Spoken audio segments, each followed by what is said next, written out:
How you doing, YouTube? Matt, Massive Beer Reviews, back with a little bit of Pariah Brewing hopeful dankness. It's named Dank Drink, so better be in the form of their no shit Sherlock Dank Drink. Yeah, Pariah done a couple of their stuff. They sent off a box a while ago. It'd be a return box. What does it say in here? A little story time. We'll dive into that. It says, for this ale, we wanted to bring on a ridiculous flavor aroma while keeping the bitterness in check. To do this, we employed a technique called hop bursting. Sounds pretty cool, right? We agree. This means that literally 95% of the hops we added after the boiling process.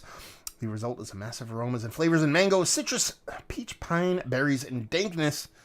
All while you guessed it, not being punishingly bitter. This is our flagship IPA. Excellent when paired with stinky cheeses and Baja style fish tacos. Listen, they are in San Diego. What does not pair well with fish tacos in San Diego? I do not know. So, yeah. Ooh, I just hurt my nail. Oh, fragile. Yeah, so let's see what the sucker has to do. Label-wise, it's alright. You know, it's kind of just a green label with, like, weird kind of, I don't know, waveforms or some shit in the background. I don't know. There's something in there. Even not just seeing it, but just doesn't really do much for me as far as label-wise goes. As far as the beer goes, you're talking, what, 7% alcohol by volume? A little bit darker than what you expect, but it's more of that. They talked about piney, west coastiness going on, so it kind of makes sense when it comes to the beer. Rich, white as white can be, had infinite creaminess. So she looks the part of a hazy. Let's see what the nose has. Yeah, that's dank. That's dank. That's icky, sticky weed, poland weed, all the parts of the dank. There's a little bit of soft, greeny onion in there. Yeah. There's something in there I'm just not getting, though. But it's all the parts of dank, and that's the reason why I can't get it. Because it's just so filthy, icky, sticky. Yeah, that's pretty much it. There's not much sweetness to it, which I kind of dig. There's a nice pop of bitterness, but most of that dank is just a rich kind of, you know, just huffing that bag of Beasters kind of dankiness. Yeah, smells pretty nice. Smells like it's not going to be as dank in the taste, oddly enough. Even though it's kind of an aromatic thing, which, 95% of the hops come on cold side, I guess they would say. So we'll see what's what. Cheers.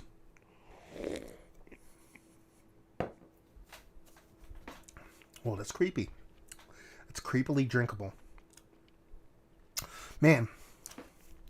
So, that big dank component, it does come through in the taste, but it's much more muted like I suspected. Not a bad thing. It ends up making the beer a bit more drinkable. There's a soft dryness to it, which adds a little bit more kind of a bittering feel to it. But there's this really cool, vibrant, floral component to it, and it's not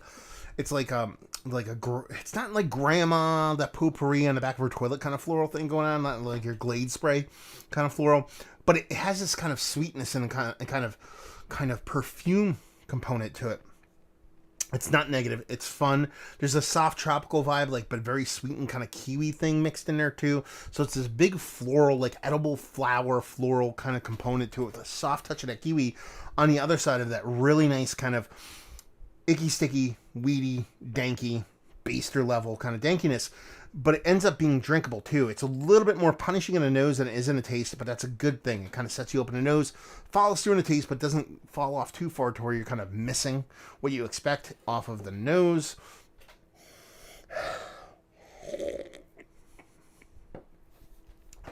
It's a fine mouthfeel. It's not creamy or dense or thick or thin or anything like that. It's kind of middle of the road, ho-hum.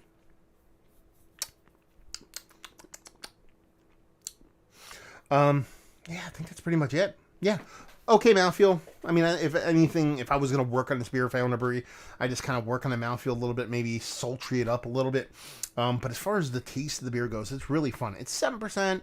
That thing where I chime about everything wanting to be low ABV. I kind of wish this was closer to 6, more than 7, even sub 6.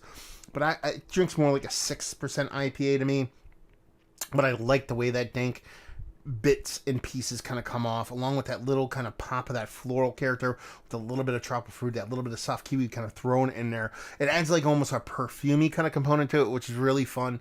And it's nice. It's tasty. It's not overly sweet, while at the same time not being Not sweet, so you don't really think about the sweetness all that much, but fun beer, tasty beer. I mean, as far as a flagship beer goes, if you told me this is some brewery's flagship beer that I could pick up a shelf, I'd be absolutely ecstatic. And I'd really like to try this beer at the brewery because I feel like out of the tank, this would express itself even more and be some kind of a bunkers kind of beer. But tasty, fun beer. And as far as flagships goes, one of the better kind of flagships hazies that I've had as of late. A lot of people throw their best fastball at me, which is like, well, I think Pariah did it when they sent off their first 3 beers, but the last 2 beers they sent to me was a Hellas and their kind of flagship IPA. And just the juxtaposition of those 2 beers, how well they're done, with one being such a classic style, one being so new school with a decent amount of kind of old school West Coast IPA influence, is kind of fun. And I dig it. Is it one of the better IPAs I've had as late? Worthy of the conversation. Not towards the top. My loyalties lie a little bit more to the new school, but I dig it, and hopefully someday I actually get to drink one of these at the brewery. Value and availability, no idea. Again, somebody out there in the San Diego region, if they want to let me know what's what when it comes to the pricing availability of Pariah, and leave you with, if you like what we like this beer. If you like that Dank, baby, but you want some new school in it, and you want a drinkable package, because that's what you're going to get here. There you go. Another review in the books. Hopefully you guys enjoyed it. Down there if you want to talk about it. Massive Beers. If you want to check me out doing the social media stuff. Beer Massive. If you want to check me out doing the whole podcasting thing. And hopefully you guys enjoyed the review. Hopefully enjoying a nice little dank drink right now. And hopefully see you next time. Cheers.